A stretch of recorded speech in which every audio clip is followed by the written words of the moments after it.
안녕하세요. 저는 5년 동안 연애하다 결혼을 약속한 남친과 상견례를 앞두고 파혼했습니다. 남친과 캠퍼스 커플로 만나서 지금까지 아무 문제 없이 잘 지내왔습니다. 남친은 3남 중에 막내입니다. 예비 시아버지는 현직 중학교 교장 선생님이셔서 저희 부모님들도 교육자 집안이라고 좋아하셨어요. 남친의 큰형도 중학교 교사이고 둘째 형은 영화 감독이라고 했습니다. 저희 아버지는 회사 퇴직하시고 주식이나 부동산 투자 사업을 하시고 계세요. 저는 워낙 아버지를 많이 닮아서 경제관념이 남들보다 투철한 편입니다. 일찍부터 주식에 관해서도 공부했고 부동산에도 관심이 많았어요. 졸업하자마자 용케 농협에 취업했습니다.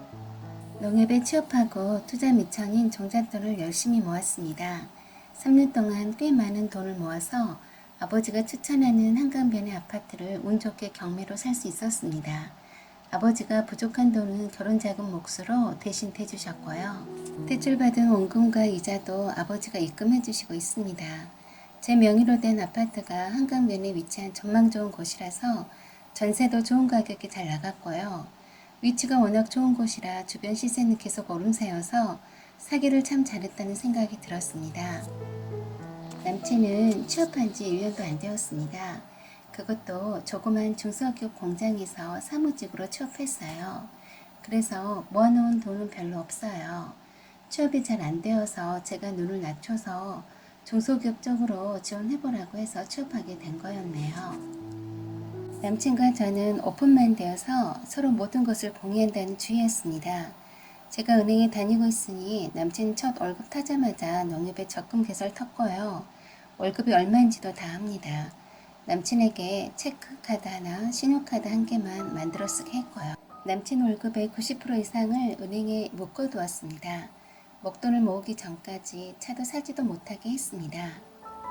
물론 저는 자가운전하고 있습니다. 데이트할 때 내 차로 다니고 있어요. 남친과 저는 대화가 잘 통하고 서로 편해서 결혼하면 잘 살 거라 믿어 의심치 않았고요. 저희 아버지도 마음에 들어 하십니다.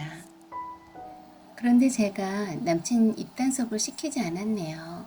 그게 실수였다고 지금도 생각하고 있습니다. 아직 이른 나이에 한강변 아파트를 제 명의로 갖고 있는 것을 남친만 알고 있고 다른 사람들에게 모르게 했어야 했는데 말입니다. 남친은 예비 시부모님께 알뜰하게 돈도 잘 모으고 벌써 아파트를 샀다면서 자랑했나 보네요. 아마도 곧 집에 들어올 애비 며느리가 참 똑똑하다고 추켜 세우고 싶었나 봅니다. 어느 날 주말에 밥 먹으러 예비 시댁에 오라고 했다고 남친 통해 연락해 왔습니다. 이미 시댁에 정식 인사도 드렸고 상견례는 일주일 후에 예정되어 있었습니다. 마트에서 과일을 사들고 남친과 함께 예비 시댁에 갔는데 평소 무뚝뚝한 편인 예비 시모가 완전 밝게 웃으시면서 저를 반기셨어요. 예비 시아버지도 평소 때와는 다르게 반기셨고요.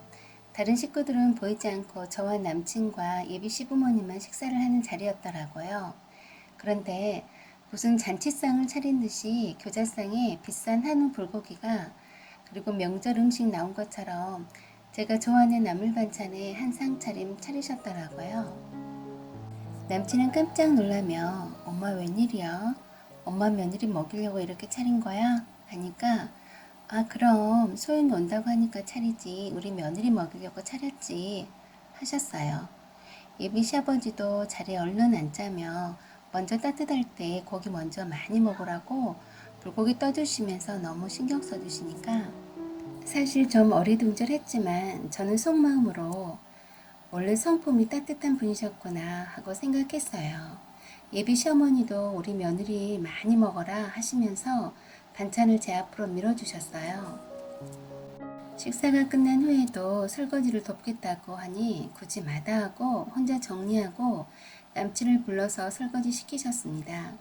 예비 시아버지도 일하고 오느라고 힘들 텐데 놔두라고 하시면서 편하게 이리 와 앉으라고 하셨고요. 남친은 즐겁게 설거지하면서 야 우리 소영이 사랑받는 며느리네. 시댁에서 아들한테 설거지 시키는 집은 우리 집밖에 없을걸? 하면서 웃었어요. 저는 처음 인사하러 왔을 때하고 조금 다른 분위기여서 좀 놀랐지만 다행히 예비 시부모님이 참 좋은 분들이다라고 생각했습니다. 그리고 예비 시아버지께서 할 말이 있으시다며 잘 듣고 의견을 말해달라 하셨어요. 제 명의 아파트 담보로 대출 3억 정도 받아줄 수 있냐고 하시네요. 그 말을 들은 남친이 아버지 아직 결혼도 안 했는데 무슨 대출을 받아달라고 해 하고 정색을 하면 안 된다고 말해주었습니다. 이제까지 상다리 부러지게 음식과 반찬을 차리고 과잉 친절하시는 것이 바로 제 명의 아파트 담보대출 받아달라는 거였네요. 예비 시아버지가 하시는 말씀이 둘째 예비 시숙이 영화 감독을 하는데 금전 3억이 꼭 필요하다고 한다네요. 이미 예비 시부모님이 사시는 집도 1차 담보대출을 받아서 더 이상 받을 수 없다고 하시면서 미안하시다면서 꼭 부탁한다고 하셨습니다. 담보대출 부탁하려고 한상 차림하신 거였네요.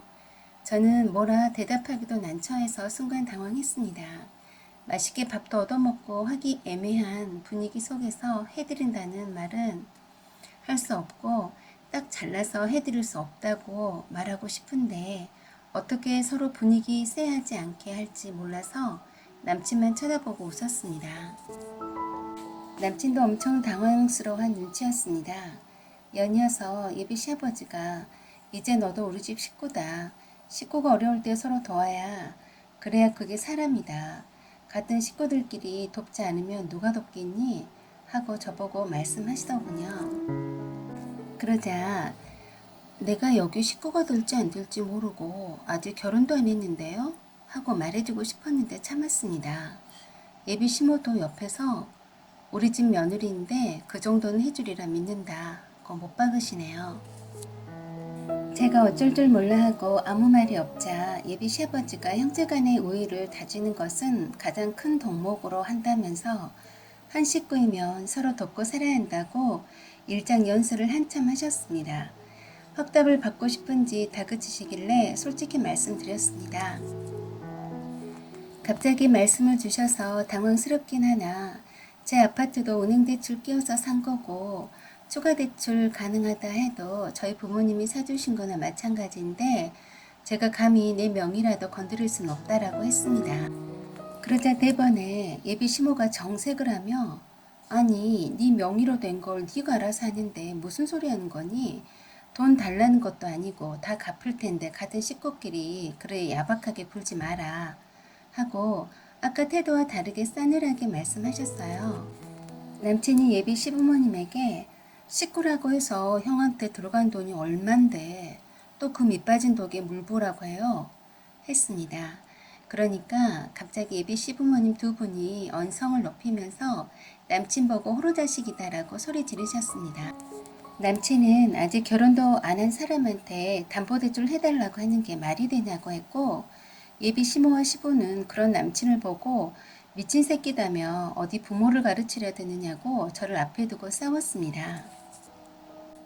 그러시면서 예비 시아버지가 남친을 보고 네가 이 모양이니까 시어머니, 시아버지가 어렵게 꺼낸 부탁을 가타부타 대답하지 않는 거다 하고 저를 두고 대놓고 야단치시네요.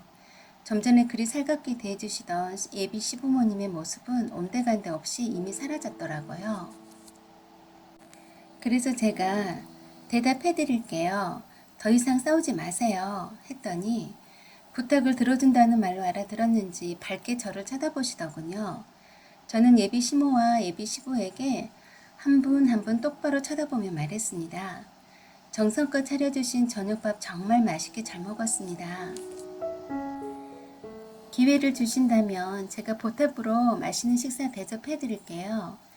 그리고 식구들끼리는 돕고 살아야 한다고 하셨는데 전 이 집 식구가 되지 않겠습니다. 이게 제 답입니다. 하고 인사드리고 나왔습니다. 따라 나오는 남친에게도 파혼하자고 말해주고 다음 주에 상견례도 없을 것이라고 말했습니다. 남친은 물론 파혼은 안 된다며 자기 형과 부모 때문에 헤어질 수 없다고 생떼를 썼지만 저는 안 되는 건 안 되는 거라고 헤어지자고 했습니다. 그렇게 5년 동안 사귀었던 남친과 상견례 앞두고 파혼했습니다. 사연은 여기까지입니다. 여러분의 의견과 생각을 말씀해 주세요. 지금까지 시청해주셔서 감사합니다. 사연 제보는 소중히 받아 읽어드리겠습니다. 구독 꼭 눌러주세요.